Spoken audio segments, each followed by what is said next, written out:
Welcome to the Analysis Podcast. I'm Paul J.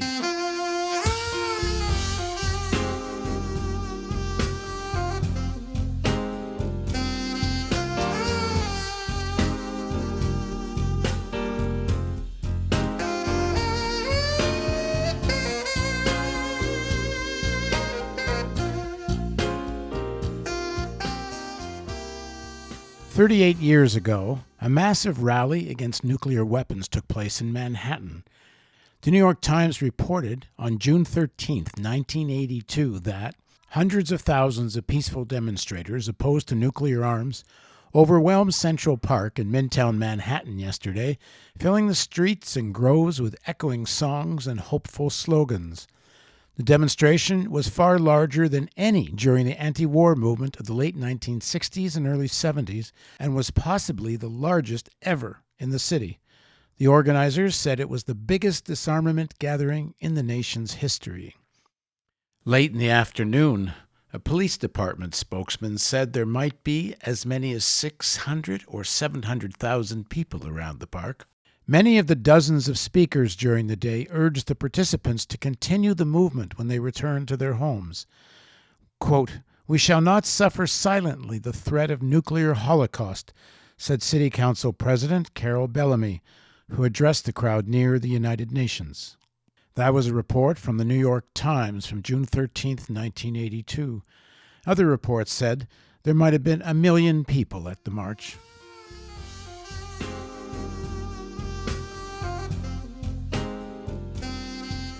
Why highlight this march now, during a pandemic that is killing tens of thousands of people around the world? Because the anti-scientific pandemic denial that exacerbated the current situation, the anti-scientific climate change denial that threatens human civilization, is also at work with the denial of the threat of nuclear war that will likely end most life on Earth. The 1982 March is an example of the kind of popular movement that is required now, but more so. We need a conscious movement that on a broad national scale demands urgent action in defense of the unemployed and for economic and racial justice, for immediate and profound action on climate change, and concrete moves towards the reduction and eventual elimination of nuclear weapons. We may not be able to march for a while, but online and later in the streets and at the ballot box, such a popular movement will decide if we humans survive. Now joining me to analyze this most existential moment is Noam Chomsky. His latest book is Internationalism or Extinction. Delighted to be with you. So in the early 80s, there was a massive movement focused on the issue of the threat of nuclear war. That's your dog in the background, I guess, is it? Yeah. Yeah, well, that's okay. He can join the conversation. The threat of nuclear war, which, in a sense, in the short term, is the biggest threat. It's not even being talked about. How do you explain how we go from massive protests in the 80s on this to not even part of the discourse? We should first of all remember that those huge demonstrations had an effect, a significant effect. One effect was that they're important part of the background for the 1987 Reagan-Gorbachev agreement to establish the INF Treaty, which sharply reduced the number of the threat of war in Europe. This is short-term missiles, where short-range missiles were banned, which were extremely dangerous. That gave us a kind of a respite from very likely terminal nuclear war. And of course, as you know, this was just dismantled by President Trump in last August, who thumbed his nose at the world in a still more spectacular way by immediately launching missiles which violated the treaty, essentially inviting others, please create missiles to destroy us, and give a big shot in the arm to the military industry, which of course loves it. Well, there wasn't, but you're right, this severely declined, and no matter how hard you try to bring it up, I do, you do, others do, it just doesn't make a dent. Somehow for people, it just somehow feels too remote. They have immediate problems. How am I going to, half the population in the United States is living essentially from paycheck to paycheck. They don't have a couple hundred dollars to spare if anything goes wrong. This is one of the triumphs of the neoliberal period, assault on the population that Reagan inaugurated. These people just don't have time to think about anything else. You remember in the Yellow Vest uprising in France a couple months ago, people were saying, one of the slogan was, you're worrying about the end of the world, we're worrying about the end of the month. If people are really in serious trouble, they just can't think anymore. That doesn't answer the question why privileged elites who are getting by fine, and some of them are, robbing the bank like gangsters, why they don't think about it. And that's been very troubling, not just to you and me, but to many others. A couple of years ago, William Perry, who former defense secretary, many years, his involvement in trying to deal with the nuclear war issues in the government, out of it. He commented he's now doubly terrified by the growing threat, which is very severe, and terrified because he can't seem to get anyone to pay attention to it. Well, that's very serious, especially if we have a president who is dedicated to destroying the last vestiges of arms control.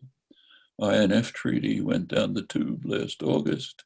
The Open Skies Treaty, initiated by Eisenhower, is on the chopping block. The most crucial one, the New START Treaty, which limits the number of missiles for the United States and Russia, actually for everyone, but they're the only ones who matter, who come even near the threshold. This is coming up for signing in about a year, early 2021.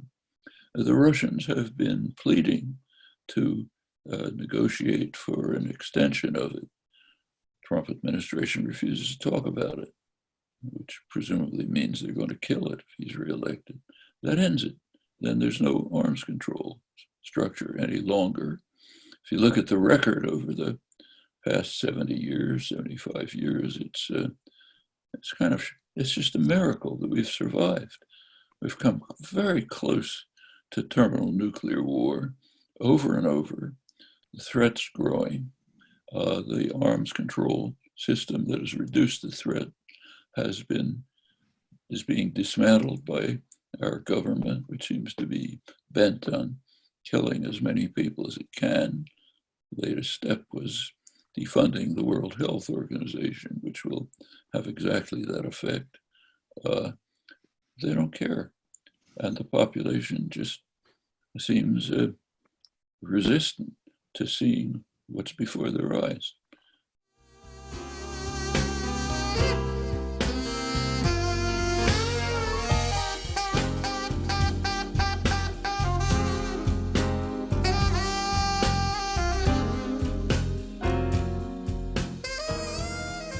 People that are condemning Trump for pandemic and climate crisis denial, what about the denial of the threat of nuclear war? It seems to be the majority of the intelligentsia, even the progressive intelligentsia, do not say a word about it. And then you get to someone like Barack Obama, who early on in his presidency talked about the elimination of nuclear weapons.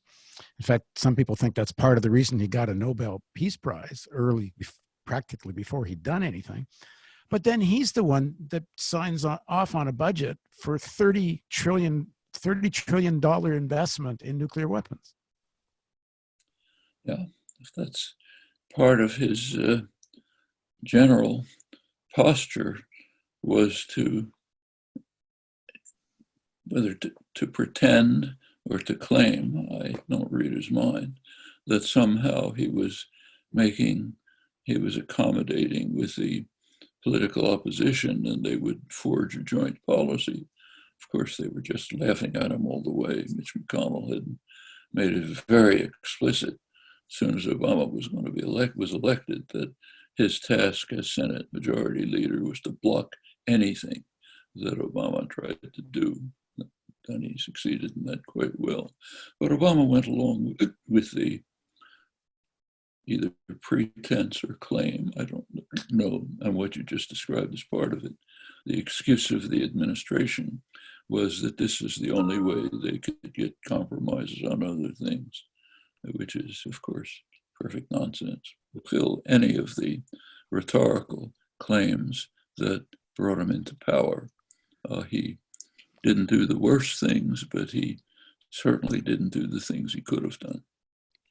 In Kaplan's book on the nuclear war threat, he says that Biden opposed that investment in modernization of the American nuclear arms arsenal, didn't believe that it was necessary or that the Republicans would hold up any end of any deals that were made.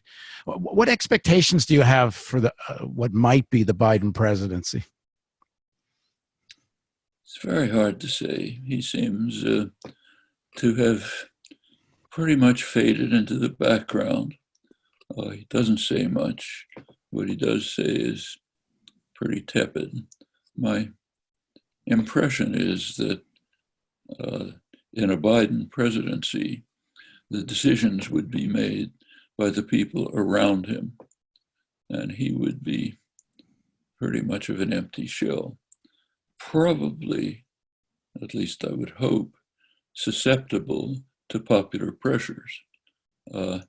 There's no doubt whatsoever that he would be immensely better than the megalomaniac sociopath who's sitting in the White House now.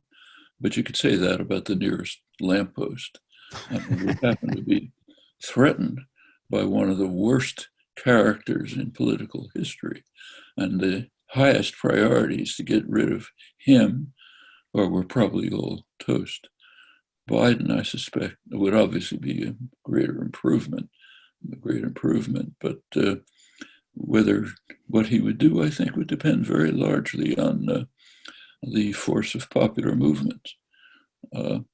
Bernie Sanders, in his withdrawal speech, made a very important point, which he emphasized it, and it should be repeatedly emphasized. He said, this campaign is ending, but the movement must continue. An electoral campaign is just one moment in an ongoing process. We're kind of trained to believe that it's the end all. You just show up once every 4 years and then you go home. That's a great way of inducing authoritarianism and passivity. But it's not the case. What happens on the quadrennial extravaganza is you take off a little time, push a lever, then go back to work on the hard, important things, the kind of activism and pressures that you described at the beginning that were part of the background for the important nuclear deal, are the kind that have recently moved the Green New Deal, which something like that is essential for survival, moved it from way out in the margins to the center of the legislative agenda, and many other cases. That has to continue constantly. If it doesn't, there is a group in the society, the business world, which is constantly, relentlessly fighting a bitter class war, doing it right now. They're preparing for the future right now. The propaganda line is we can't pay attention to the climate crisis because the pandemic is much worse. The rich and powerful aren't listening to that. They're taking every opportunity they have to maximize the climate crisis. That's why the EPA, before our eyes, is canceling regulations to increase profit and deaths and lead to and intensify the climate crisis. That's why President Trump, in his quite astonishing budget proposal in February, I'm sure you've looked at that, but it really should be highlighted. It's mid-February. The epidemic, already pandemic, is raging. Of course, Trump is denying it. Now he claims it's the WHO's fault, but it was he who was denying it. You can see that clearly. Right in the middle of this, he comes out with his budget. What does it call for? Increased defunding of the Center for Disease Control and other health-related parts of the government. He'd been defunding it since he got into office. New budget in the middle of the pandemic is defunded further. But he didn't defund everything. For some things, he called for an increase in funding, including subsidies to the fossil fuel industry. I mean, these guys are really relentless. They never stop. And if we let them go on without opposition, they'll win. And we'll all suffer badly. In fact, human survival is at stake. You said earlier that you don't quite understand why the elites don't get this, whether it's pandemic, whether it's climate or nuclear. These are threats to their own system. And there doesn't seem to be a force within capital, within the elites, that would rise the way an FDR did in the 30s, that has, even in the defense of capitalism, has a more far-sighted, more rational approach. The narrow, short frame of the pursuit of profit is going to destroy their own system. And don't they know that? Sure. When let's take J.P. Morgan Chase, America's biggest bank. Jamie Dimon knows everything relevant. The CEO knows everything relevant about climate change and nuclear war. But he has a job: maximize profits tomorrow. Okay, that's what his huge salary depends on. His bonuses. It's what his shareholder wants. It's what the ideology is. Remember that there was a time, it's called regimented capitalism, basically from Roosevelt pretty much up to Reagan, in which there actually were serious efforts on the part of the government and even on the part of some corporations to pay some attention to the long-term future. That changed sharply when the shift to neoliberalism began. The doctrine, announced by people like Milton Friedman, but of course, they're not the ones who pushed through by corporate power and others with the Friedmanite Hayek style ideology, which says that your only goal as a corporate manager is greed. Try to make as much money for yourself and your shareholders, all very wealthy. If you pay attention to anything else, you're undermining the foundations of civilization. Now, this wasn't just don't pay attention to climate change and nuclear war. Reagan did some things that are really right in the headlines right now, but they've been going on for years. Like there's a lot of justified protest now about the stimulus bill, which gives I don't know the exact money. I think it's $50 billion to the airline industry, which has spent the last 10 years in an orgy of buybacks to raise stock prices and interfere with the market and benefit management at approximately the amount that's being given to them in the stimulus. Why are they allowed to rob the public like this? Not only with stock buybacks, but with putting their money in an office in Bermuda and calling it and using a tax haven and so on. That's not small change. That's tens of trillions of dollars of robbery. We can thank Ronald Reagan and Milton Friedman and all the rest. Up until the Reagan administration, all of that was illegal, flatly illegal. And it was enforced. The Treasury Department enforced it, and it wasn't happening.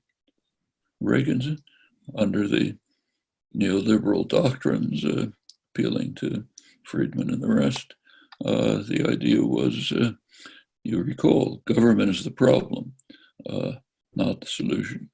So get rid of government, put all decisions in the hands of unaccountable private tyrannies whose purpose by in principle is to maximize profit market share for themselves, to pay attention to nothing else. So open the door to stock buybacks, to tax havens, any other means you can think of to rob the public. Don't pay attention to anything that's happening a year down the road if you can maximize profit tomorrow. All of this follows. It's had a devastating effect. That's one of the reasons why half the population is living from paycheck to paycheck. I don't have to tell you that wealth has enormously concentrated, and for the general population, it's been stagnation. GDP increases, productivity increases, but the population stagnates. It's part of the background for the anger, resentment, bitterness that's spreading not just over the United States, but over much of the world.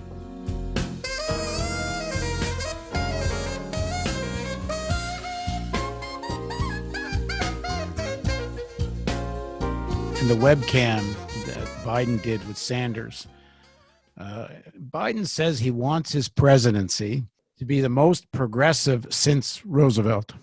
What do you think are the possibilities or conditions for that? And clearly that doesn't happen without a mass movement on a scale perhaps more than there was in the 1960s. What's been holding back that kind of mass movement?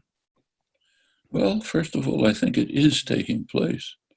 We should recognize that a lot of things have happened, much of it under the within the framework of Bernie Sanders' inspiration. He achieved enormous successes. He just shifted the agenda of discourse and policy well to the left. Things that are right in the center of attention now you couldn't even talk of a couple of years ago. So let's take, again, say the Green New Deal. Very significant. In one form or another, it's absolutely essential for survival. A couple of years ago, it was either ridiculed or ignored. Now, it is the center of the agenda. The Republicans, of course, want to kill it. Business wants to kill it, but it's alive and well. Why? Well, we know why. There was a lot of dedicated activism, finally led to the point where the Sunrise Movement activists started even sitting in congressional offices.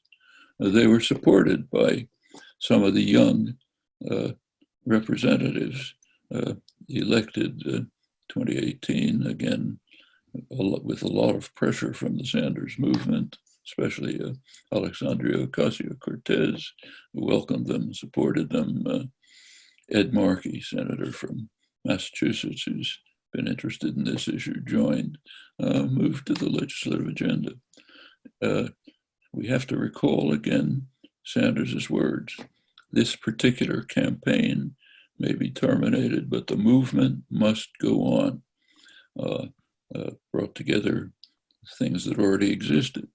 Black Lives Matter, Occupy, the environmental movements, the ones who carried out that great campaign strike, protest, the climate protest last October, shutting down. It was in large parts of the world, not on here too, Extinction Rebellion. All of these things are there. They kind of coalesced more or less under the framework of the Sanders-inspired movements, and they have to go on. If they go on, they can make a big difference. You mentioned earlier about concentration of ownership. And I think we're in a new stage, new phase of concentration of ownership, where these massive asset manager financial institutions, BlackRock, Vanguard, to some slightly lesser extent, State Street, according to Bloomberg, the three of them have $14 trillion under management. They vote those shares, which gives the three of them essentially control of about 90% of the S&P 500. Bloomberg News is projecting that by 2030, they will have $20 trillion under management. Two or three companies essentially controlling most of the corporate world, not just of the United States. The counter to that, if you go back to Biden's claim wanting to be the most progressive government since Roosevelt, you go back to what Roosevelt said about that kind of concentration of ownership. He said, if there's monopolization in a sector that's critical to the society, then you have to turn these things into public utilities, either highly regulated private, or if you can't do that, public ownership. Is it not time to start having this kind of conversation? Because I have to say, even in the Sanders campaign, there's very, very little of that. And the sector that needs to be regulated as a public utility and or serious public ownership of at least a portion of it would be finance, because BlackRock and Vanguard don't just own banking. They own the nuclear arms industry. If you look at the 18 companies that make nuclear arms, the majority shareholders, I should say, in terms of voting shares, are BlackRock, Vanguard, and State Street again. Of course, they own just about everything else as well. So what I'm asking, shouldn't we start having this conversation about public ownership alongside one of democratization? Oh, absolutely. We should also take a little look back at history. Take a look at pre-Reagan history, the period, what's called regimented capitalism, basically from Roosevelt up through the 70s, beginning to erode in the 70s, given a body blow by Reagan. One of the first things he had to do was bail out a major bank. His term ended with the massive real estate collapse. It goes on and on through Clinton and on through this millennium. And now we're right in the middle of another one. The same corporations that have been on a feeding frenzy of stock buybacks, increasing wealth and management profits, are now back to the nanny state, pleading to be bailed out.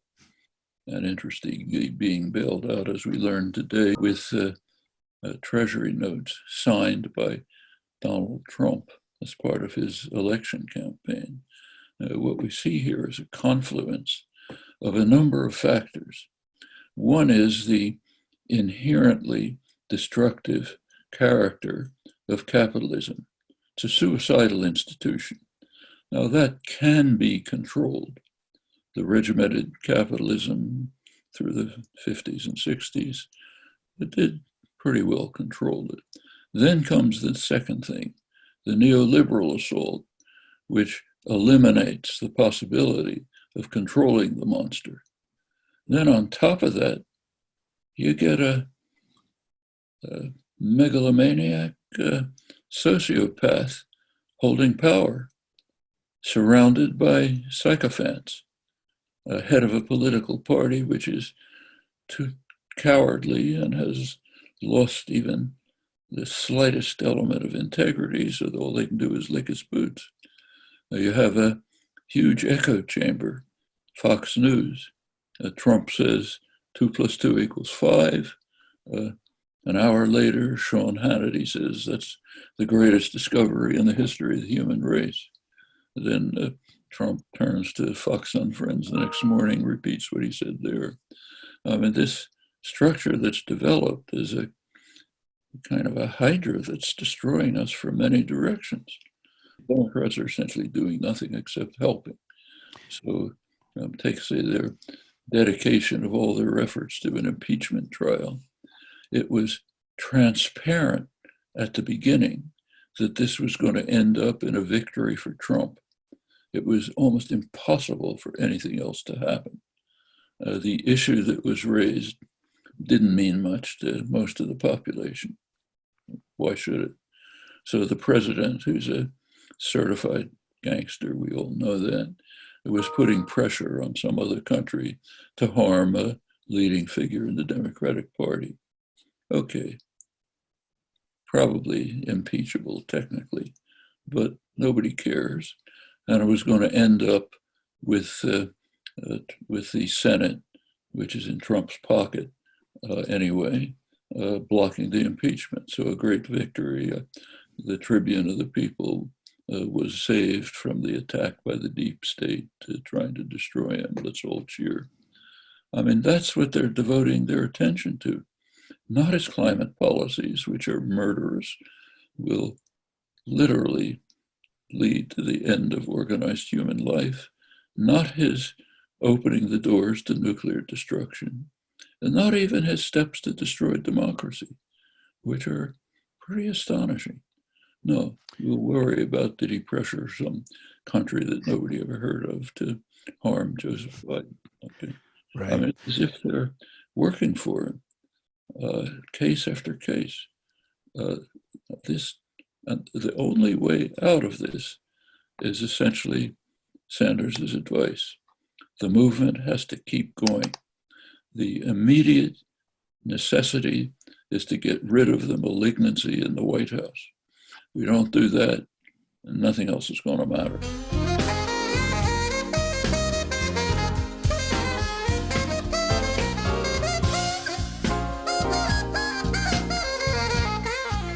Don't you think that the idea of regulated capitalism, which is more or less what Warren is proposing going back to, Bernie too, really, hasn't that horse left the barn? This turn towards neoliberalism wasn't because they won an ideological argument, I don't think. I think the digital revolution, computerization, it created the ability to have globalization on such a different scale to play the workers of China off against the workers of Europe and America. The idea of these fancy derivative products and the enormous expansion of Wall Street and speculation, you couldn't do that with a pencil and paper. The digital revolution unleashed this enormous strength to this financial sector and enormous new productivity and profits going to this tiny 1%. And the political power that goes with that. I mean, is the pandemic now showing us that one way or the other, this society is being moved towards some kind of form of socialism?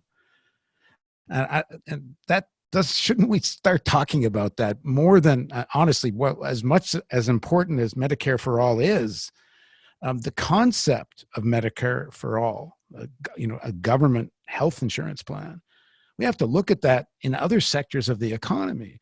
Otherwise, I think we're doomed. Well, first of all, the digital revolution could be used for this purpose, could be used to break the whole system down. Right. Depends how you use it. Technology doesn't care. It's just as amenable to one use as another. Now, it's not just there are steps that can be taken right away, not just to diminish or even eliminate the scale of the financial institutions, break up the banks, have a national bank. All of this is feasible. But what about the fossil fuel industry? Why shouldn't that be simply bought up by the government, right, and basically moved to put it out of business? And that's feasible. Yeah. In fact, add to that, what would U.S. foreign policy be if the government bought up and made public Raytheon and Boeing and Lockheed Martin? Take the profit motive out of war. Well, it depends what kind of government you had and who runs it. Yeah. I mean, is the government going to be run by the same corporate leaders who run it now, or will it turn into a democratic government? There is a way that sounds kind of utopian, but it is possible for the United States to turn into a democracy. Okay? If it does, then socialization of major industries could be a big step forward. It's not the end. A step right beyond that, already to some limited extent taking place, is for not the government to own them, but for the stakeholders to own them, the workers in the enterprise. Why don't they own them? Why don't they run the enterprise? Not the state. Let's break it up, turn it over to the people who work there. That's quite significant. So let's take a real case. Suppose there's some manufacturing plant in Gary, Indiana, and the idea comes up of shifting it to Mexico or China or Vietnam. Who should make that decision? Should it be a bunch of bankers sitting in New York and Chicago who own who run the enterprise? Or should it be the people there, the workers in the plant and the community who decide what to do? Maybe in coordination with working people in Mexico and China. That's not impossible either. You may remember that unions are all called internationals. Now, right now that sounds empty. It wasn't when it was instituted. These were going to be the international working class. The capitalist system is suicidal. We can't get around that. The question is, can it be controlled? And up until roughly Reagan, it was pretty much controlled. Then it just blew out of hand, and you're getting the situation you have now. Noam, I promised not to let this go on too long, so let me just ask you one final question. I also hope we get to do this again sooner than later. What do you say to some of the young people, not only young people, that are being very critical of Bernie Sanders right now for endorsing Biden? Even some people that worked with him quite closely are critiquing him. What do you say to them? I say, wait a couple of months and then start critiquing him. There is a crucial, urgent problem right ahead of us. Get rid of the malignancy in the White House. If you don't do that, nothing else is going to matter. We've been talking about climate, global warming, which Trump is, of course, going to accelerate, maybe past tipping points, nuclear war, which he's accelerating, which may wipe us out. But there's a lot of other things going on. The real evil genius of this administration in many ways is Mitch McConnell. The White House may be a freak show, but Mitch McConnell is serious. He knows what he's doing. He's doing it very effectively. He's packing the courts with young, mostly unqualified or limited qualifications, ultra-right young jurists who are going to ensure that for the next generation or so, whatever the public wants, it'll be killed in favor of the reactionary ideologies that McConnell and those like him typify. Another 4 years of Trump, that may be beyond the level of control. That means whatever you're going to try to do will be shot down. Okay? We're facing a real crisis in November. This election is, without exaggeration, the most important in American or world history. If we don't get by that, we're in deep trouble. Suppose Biden comes in. Okay, then comes the time to hold his feet to the fire. Sanders and popular pressures are probably going to make a mildly progressive Democratic Party program. Make them keep to it, make them go beyond it by the kinds of public pressures that you opened our discussion by bringing up, that brought us recently the Green New Deal proposals, many other things. keep that happening. Follow Sanders' advice to get by this election, then turn to keeping the movement going and growing and expanding and becoming more militant and effective. That's the hope for the future. It can do all the things we're talking about, can break up the financial institutions, reduce them to being banks again, can take over the fossil fuel industry, socialize it, move to put it out of business. It can socialize other institutions, put them in the hands of working people and communities. All of this is possible. None of it's, in fact, the whole system that exists now is actually pretty fragile. It doesn't take much to dismantle it. I'll give you one last example, and then we go. As you may have seen, a memo was leaked recently from J.P. Morgan Chase, country's biggest bank. Economists in the bank put out a memo directed to investors, leaked. It's very interesting. It points out that I'm quoting, the survival of humanity is at risk if we pursue our present course, including the lending policies of the bank. And then it says, the bank is under reputational pressure to cut back on fossil fuel funding. What's reputational pressure? And that's the peasants with the pitchforks banging on the doors. The same kind of thing that was in the background of Reagan signing the INF Treaty, a million other things. These are things we should remember. The future really is in the hands of energetic, engaged population if they take the opportunity. If they decide to sit it out, then we're in deep trouble. Thanks very much, Noam. Okay. And thank you for joining us on the theAnalysis.news podcast. I'd like to thank my friend and wonderful musician, Slim Williams, for allowing me to use his music on the theAnalysis.news.